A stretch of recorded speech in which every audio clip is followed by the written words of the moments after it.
తెలంగాణ రాష్ట్ర అప్పులపై కాంగ్రెస్ విడుదల చేసే శ్వేతపత్రాలన్నీ బోగస్ అని బీఆర్ఎస్ నేతలు తిప్పికొట్టారు. వాటికి కౌంటర్ గా శ్వేతపత్రాన్ని రెడీ చేశారు.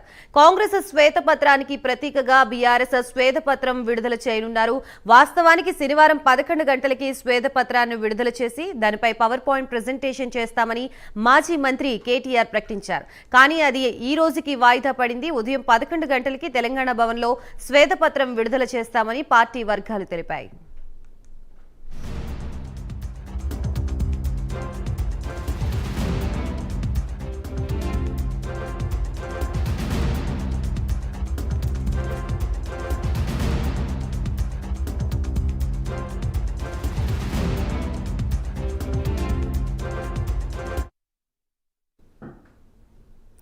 తెలంగాణ రాష్ట్ర అప్పులపై కాంగ్రెస్ విడుదల చేసే శ్వేతపత్రాలన్నీ బోగస్ అని బీఆర్ఎస్ నేతలు తిప్పికొట్టారు. వాటికి కౌంటర్ గా శ్వేతపత్రాన్ని రెడీ చేశారు.